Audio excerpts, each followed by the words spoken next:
momento apresentar os que estão aqui, mas todos são bem-vindos. Em outro momento talvez a gente possa, né? Os que estão chegando devem se esforçar para ficar do lado de cá e, de preferência, ocupando os lugares que estão vagos. O pastor José Rego do Nascimento Júnior já é conhecido na nossa igreja desde o ano passado e desde muitos anos atrás. É a terceira vez que vem a Ibitinga e é muito conhecido no meio batista nacional como pastor Zezinho, né? Então o pastor Zezinho está com a palavra para iniciar a palestra desta manhã do seminário. Obrigado, querido. Bom dia, queridos.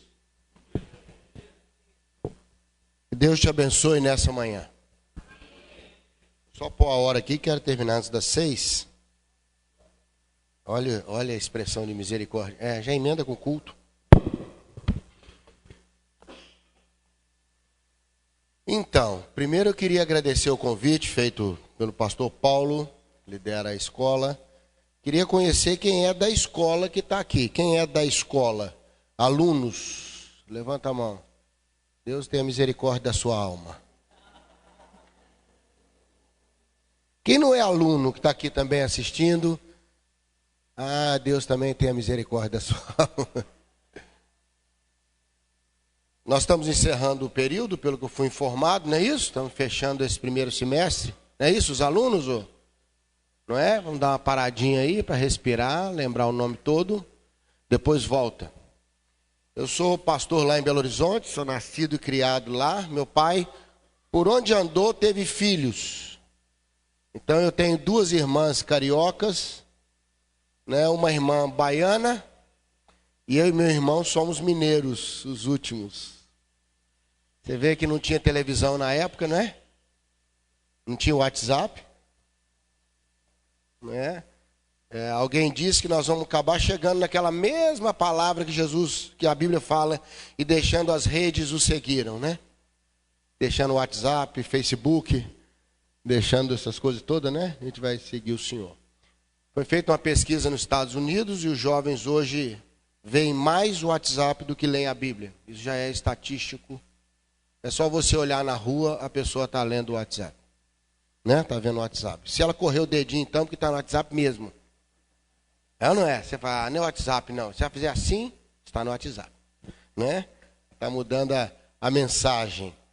E nós estamos aqui hoje de manhã para falar um pouquinho sobre a história, uma história que meu pai foi um dos protagonistas. Pastor José Rego do Nascimento, na década de 50. E a gente vai conversar um pouquinho sobre isso, sobre as origens, sobre as fontes. Né? Eu espero que seja não só interessante, como enriquecedor para você hoje de manhã conhecer a história. Amém? Conhecer a história é muito importante. Eu não sei se você sabe, sempre toda história tem uma outra história atrás. Né? Tem ou não tem? Toda história que você ouvir, pode saber que tem outra história a ser ouvida. Né? Você ouve a história de uma pessoa, para você entender a história dessa pessoa, tem que entender uma outra história que ela viveu, que você talvez não conheça. Deus gosta de trabalhar nesses 2 níveis da história, mas a história que aparece e a história que a gente não conhece, a princípio, né? E parece que Deus gosta mais de trabalhar nessa segunda história do que na primeira, ou nos bastidores. Se você pegar, por exemplo, a história de Noemi, história de Ruth, né? Você vai ver que Deus trabalha intensamente nos bastidores. Intensamente. Né? Veio a fome na terra, e quando veio a fome, eles migraram para a terra de Moabe. Então, ali começa Deus trabalhando nos bastidores para preservar a família. Que depois seria a família do rei Davi, mais na frente. Né? E depois do filho de Davi, que era o Messias. E quando eles chegam lá em Moabe, quando morre o marido dela e morre os 2 filhos, ela fica com as 2 noras. Todo mundo conhece a história, não é isso? Ruth e Orfa. Se você ler o livro, você vai ver que na hora que eles morreram, acabou a seca em Israel. Deus trabalhando. Os bastidores. Aí ela volta com as 2, mas uma resolve ficar. Deus trabalhando, porque Boaz só teria dinheiro para resgatar uma e não 2. Então uma fica. né? Você vê que com muita dificuldade ele torna-se resgatador das terras de Ruth, do marido de Ruth. Ele não aguentaria das duas, né? E aí quando volta, ela vai respingar no campo. A lei dizia que tinha que deixar para os pobres a espiga que sobrava. E por acaso ela entra no campo de Boaz. Deus trabalhando nos bastidores. Você pode ler lá no texto que ela não escolheu o campo Boaz, né? Ela foi entrando e quando viu, o mineiro tem uma expressão que faz assim, Niki viu. O mineiro faz Niki, né? Ela estava dentro do campo de Boaz. Coincidências. E aí Boaz era resgatador, era um da família que podia resgatar. Nem todos podiam, dependia de patrimônio, de nome, de hora que estava na família. Não é assim? Deus trabalhando, Deus trabalhando, Deus trabalhando nos bastidores. Deus trabalhando na segunda história. Amém? A sua primeira história é abençoada porque Deus tem trabalhado muito na segunda história. E muita coisa na sua vida que você acha que aconteceu por acontecer, era um trabalho de logística do céu para você chegar onde chegou hoje. Amém?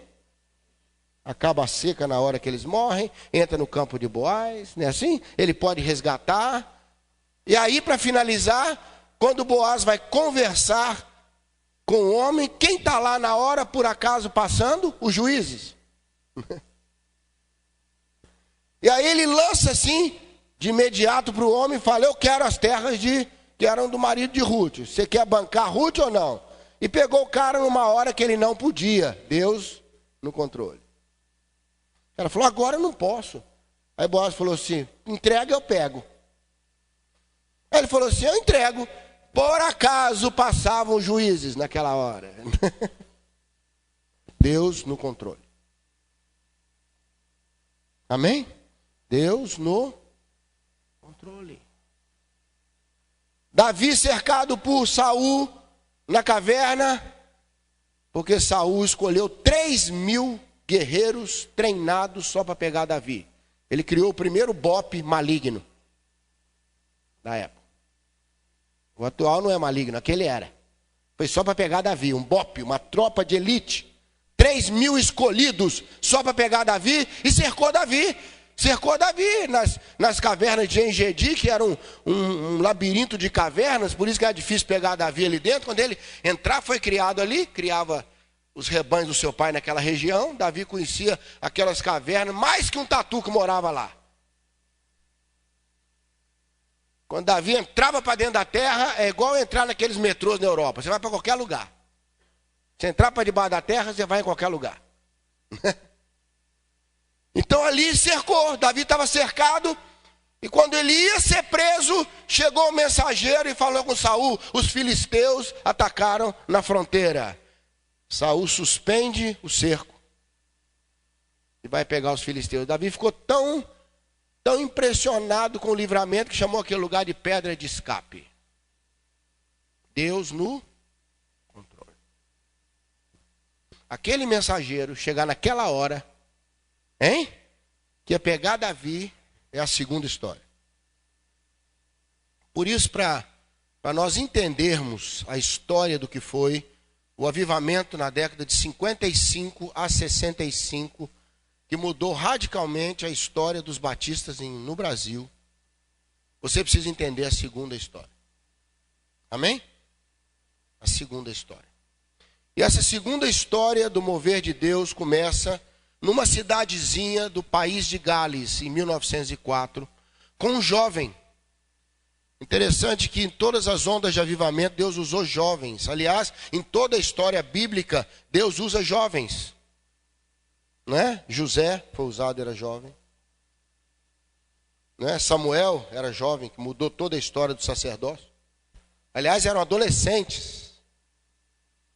Daniel e seus 3 amigos em Babilônia, que mudaram a cara de Babilônia, Deus continua usando jovens que possam ser usados por eles. Essa coisa de falar que jovem hoje não leva nada, é tudo bagunça, não quer nada, é só pé grande, roupa grande, entendeu?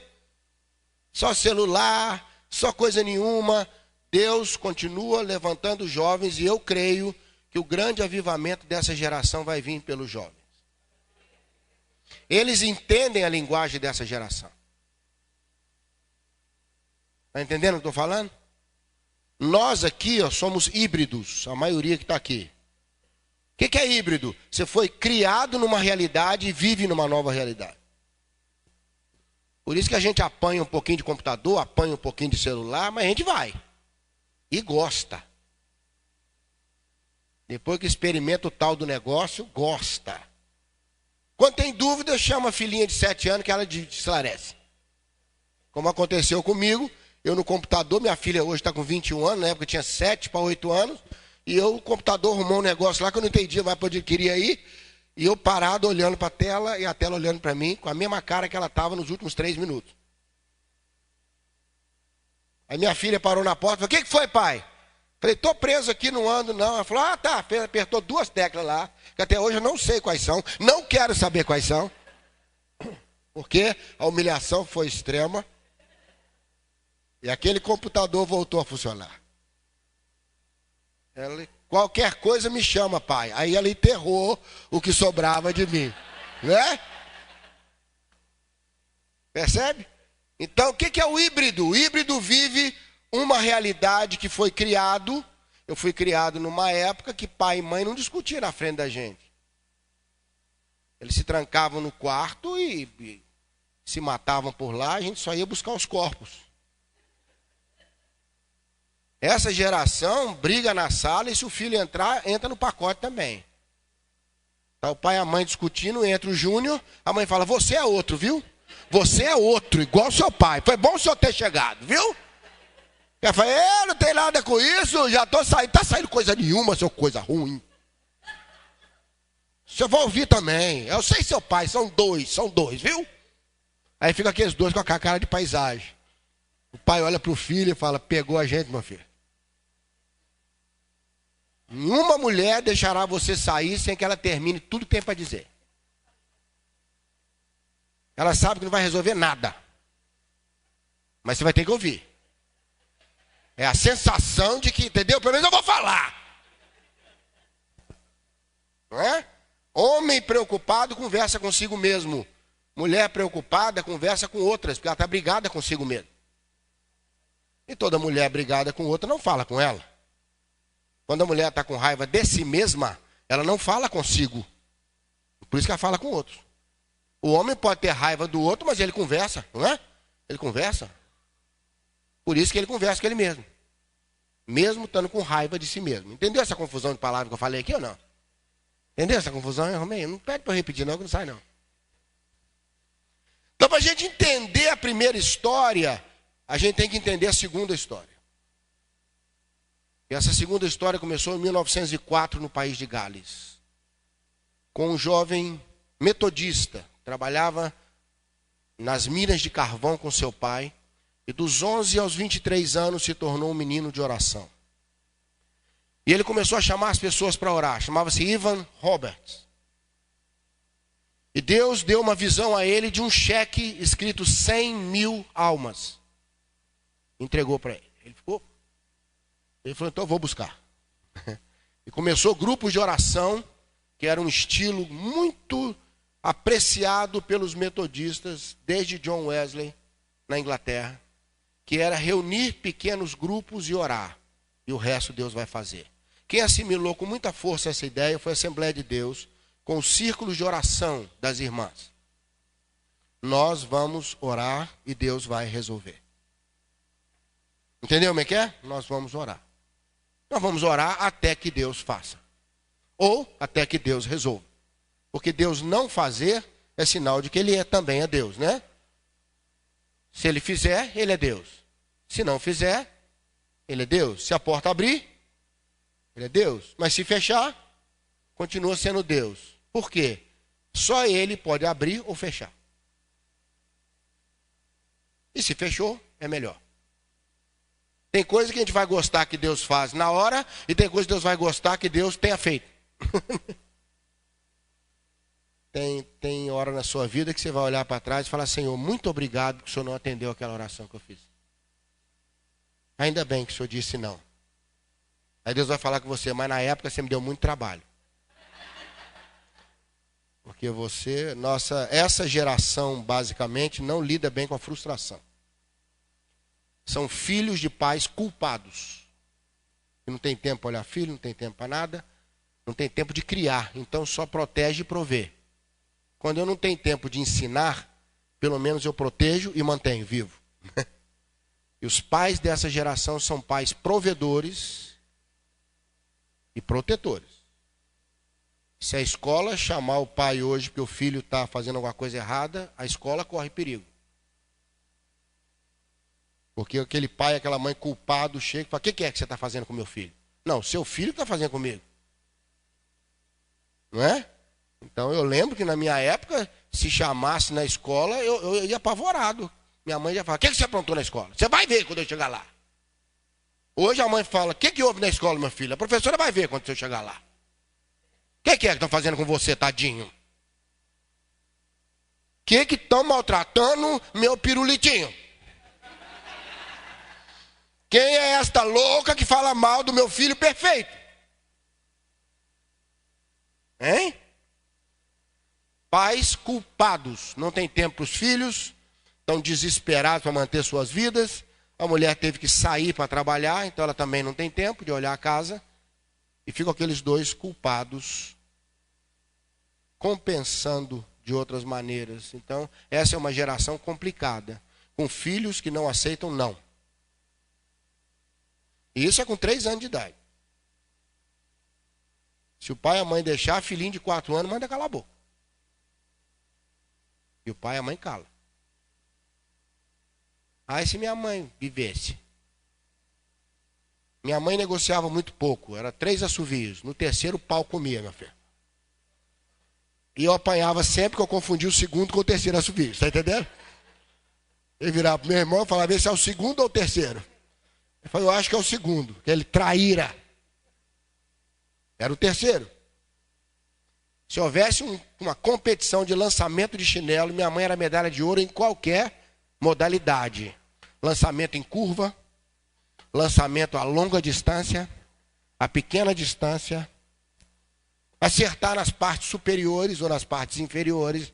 Minha mãe era expert em lançamento de chinelo. Eu acho que foi o primeiro chinelo com GPS que existiu na história, porque eu corria, fazia curva, não sei o que, ele me acertava. Eu corria em zigue-zague, ela acertava. Eu corria saindo para a esquerda, ela acertava. Eu corria muito, ela acertava. E ela falava assim, não corre não, que você vai apanhar. Bom, eu ia apanhar de qualquer jeito, eu fazia a opção, pelo menos pela distância. Não fiquei traumatizado, não fiquei louco. E apanhei pra caramba. A maioria delas eu mereci. Entendeu? E pior que eu levava meu irmão junto, que era 4 anos mais novo que eu. Eu dava a ideia, ele fazia junto, apanhávamos os dois. Pelo menos havia essa comunhão. Não é? Minha mãe era muito pródiga nos tapas e chinelos. Muito. É essa geração que eu fui criado.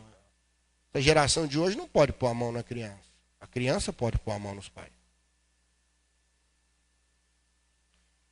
Por isso eu creio que são os crentes dessa geração, que entendem a linguagem dessa geração, que vão mudar essa geração. Eu creio nisso. Lá no país de Gales, Deus levantou aquele jovem, Evan Roberts, e ele mudou o país na sua época. 1905, 1904 até 1905, o país de Gales impressionou o mundo com o tamanho do avivamento. Os irmãos terem uma ideia, as reuniões começavam por volta de meio-dia, terminavam às 6 horas do dia seguinte. Eles cantavam um hino durante 3 horas, espontaneamente. As prisões esvaziaram em Gales e os bares também. Foi uma coisa impressionante. As conversões eram em massa. Como hoje acontece na China, que até um tempo atrás, a média de conversão na China está sendo 500 pessoas por dia. Hoje, entre os universitários. Não é? Como nós estamos vivendo um avivamento hoje, silencioso, na região da África do Sul, entre os Zulus. que já dura bastante tempo, principalmente com a conversão dos feiticeiros zulus. Correu uma conversa entre os feiticeiros que quem convertesse a Jesus morreria em 3 dias. Para você ter uma ideia, um feiticeiro zulu é separado com 10, 11 anos de idade da aldeia, mora sozinho numa tenda 24 horas em contato com espíritos. Eles levitam como se fosse a coisa mais natural do mundo. Levitar. Não é? Eles têm contato direto, são preparados desde pequeno, crianças. E correu essa notícia que quem convertesse morreria em 3 dias, até que o primeiro encarou. Converteu e não morreu. Aí vieram todos. Tem que ter um para falar, ó, quer saber? Eu vou ver se esse negócio aí. Né? E isso trouxe um problema sério, porque esvaziou, até você formar um outro pajé, demora anos e anos. Então, houve um esvaziamento nas aldeias, não é? Entre os Zulus e lá, o certo é Zulus, tá, gente? A gente fala Zulu, mas o certo é Zulus. E eles, o avivamento lá é interessante, que é um avivamento de perdão. Eles não conseguem dormir sem consertar a vida com a outra pessoa. Né? Então, houve essa realidade. E lá no país de Gales, então, esse impressionou muito um rapaz que era um pastor novo, filho de escravos africanos, chamado William Seymour. Ele era jovem, pastoreava uma igreja pequenininha em Houston, no Texas. É a nova geração também, adaptou. Né? Então, assim, ele pastoreava uma pequena igreja em Houston, no Texas. E de lá, ele foi muito perseguido porque ele pregava uma experiência nova, que chamava-se batismo com o Espírito Santo e falar em línguas. Que ele ouviu, na época correu a notícia, do que aconteceu em Gales, um ano antes. Em 1906, ele mudou um pouco antes para Los Angeles, e lá, na Rua Azusa, aconteceu o primeiro grande avivamento nos Estados Unidos, em Los Angeles, que foi chamada Primeira Onda. Estou te falando para você entender o fundo, tá? A segunda história. Amém, queridos? A primeira onda começou em Gales, a marolinha aumentou em Los Angeles com esse escravo chamado William Seymour. Diz que ele era muito engraçado, para não distrair a atenção quando estava orando, ele punha uma caixa de laranja na cabeça.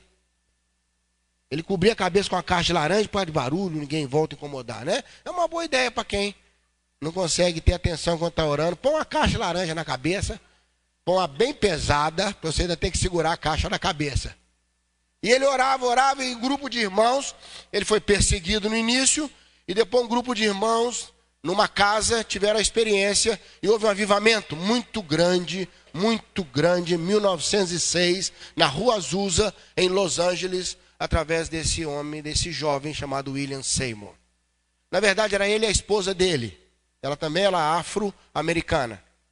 Ele era um descendente de escravos. E Deus usou esse homem, em 1906, e começou o que eles chamavam de igreja pentecostal, porque era uma igreja que pregava o Pentecostes. 2 jovens suecos foram muito tocados, estavam estudando nos Estados Unidos, eram missionários suecos, chamados-se Gunnar Wingre e Daniel Berg. Foram muito tocados com a história da Rua Azusa, isso impressionou muito. E eles foram cheios do Espírito Santo. Tiveram a experiência. Começaram a buscar a experiência. Não sei se foi lá nos Estados Unidos, já no Brasil, mas começaram a buscar essa experiência. E um deles teve uma revelação. Ele ouviu Deus falando com ele assim: parar. Parar. Ele falou: parar? O que é parar? E ele foi pesquisar o que era parar, descobriu que era uma região no norte do Brasil. E ele então, Gunnar Wingre e Daniel Berg, falaram: vamos para lá? Vamos. Juntaram o dinheirinho que tinham, um americano abençoou na passagem, só tinha o dinheiro da passagem, vieram de navio e chegaram em 1910, mais ou menos, em Belém do Pará. Procuraram uma igreja batista, eles eram batistas, missionários batistas, não falavam português, iam aprender, não é? Os primeiros missionários aprendiam português na rua. Eu convivi com missionários quando era criança, e era muito engraçado, porque eles trocavam meio por meia. Cristo está em nossa meia. né? Então, teve um pastor lá perto de Belo Horizonte, um missionário muito querido. E ele precisava ter uma palavra com a igreja, e ele falou, ele queria conversar só com os adultos no final da igreja, pediu para tirar as crianças. E ele falou, irmãos, eu preciso ter uma conversa com os adúlteros da igreja no final. Então, por favor, fiquem só os adúlteros da igreja, eu preciso conversar com vocês. Até esclarecer isso, pior foi os que ficaram. Até eles... Foi um alívio muito grande quando o missionário explicou o que era, né? Já tinha gente chorando, com certeza. Revelação, né? Então, a gente ouvia coisas desse tipo e outras mais engraçadas, que eu não posso falar aqui, porque eu estou dentro da igreja. Mas depois, em particular, no café, eu te conto uma terrível dele sobre Davi, quando lançou a pedra da funda. Eu te conto no café. Ele falando para jovens. Eles estão rindo até hoje desse negócio. Então, besouro cevado era muito comum, em vez de bezerro cevado. Não é? Gravatas em vez de gavetas. Procurei nas gravatas lá de casa e não achava as roupas. Então, eles tinham essas coisas. Eles começaram a aprender e logo contaram para a igreja sobre a experiência do Espírito Santo em línguas. Foram expulsos da igreja batista de Belém e se reuniram na casa de uma brasileira. E ela foi batizada do Espírito Santo, a primeira brasileira a ter a experiência. Ela acolheu os dois na casa dela e lá começaram uma igreja. Eles não queriam dar nome nenhum para a igreja, porque eles falaram, não, uma experiência, um avivamento, vai chamar uma Assembleia de Deus. É um ajuntamento de Deus. E virou a Assembleia de Deus, que nós conhecemos hoje, em 1910. O avivamento da Rua Azusa foi até 1915. O avivamento da Igreja Assembleia de Deus, de 1910, perdurou até 1940, 1950, onde os primeiros líderes, aqueles que tiveram a primeira experiência, foram tocados. A Igreja Assembleia de Deus alcançou muito as pessoas pobres no início. E para proteger principalmente as mulheres, eles criaram alguns costumes para diferenciá-las, principalmente das comunidades muito pobres que elas moravam. Então elas deviam deixar o cabelo crescer, evitar a maquiagem, essas coisas. Depois passou a necessidade e permaneceram com o costume. Não é? Agora que isso está sendo revisto dentro da Assembleia de Deus. Eu lembro quando estava no exército ainda, pintaram os bancos da praça do quartel, e o coronel deu ordem para deixar um soldado lá para avisar as pessoas para não sentar que a tinta estava fresca. Uma semana depois, alguém lembrou de tirar os soldados que guardavam o banco para avisar que a tinta estava fresca. Verdade, isso é verdade. Eu estava lá. Eu que levei a ordem para tirar o soldado. Ô, coronel, tem soldado guardando os bancos lá até hoje da praça. Mas por quê? O negócio da tinta fresca, coronel. Manda tirar já, a tinta já secou. Já... Aí eu vou lá tirar o soldado. Tem muita gente avisando que a tinta está fresca 10 anos depois. Tá ou não tá? Senta aí não que a tinta está fresca. Tinta fresca aonde? Estou sentado aí tem 10 horas. Né? Não tem problema nenhum. Então, a primeira onda começou, Gales, Azusa, Assembleia de Deus. Junto com a Assembleia de Deus começou a Congregação Cristã do Brasil, que também é desse primeiro avivamento. Amém? São essas do primeira onda. Primeira onda vai aí até a Segunda Grande Guerra. Depois da Segunda Guerra começou a segunda onda, que vieram com os missionários que pregavam em tendas, e curas, e milagres, e despontou nos Estados Unidos um pregador chamado Billy Graham. E começou a haver essa ministração de massa nas tendas. Dessa época, na segunda onda, surgiu a Igreja Quadrangular. Chegou no Brasil, começou nesse período. E uma igreja pentecostal chamada Amor, Deus é Amor. Também veio nessa segunda onda, entendeu? E foi nessa segunda onda, de 1940, que foi até 1970, que aconteceu o avivamento nas igrejas históricas.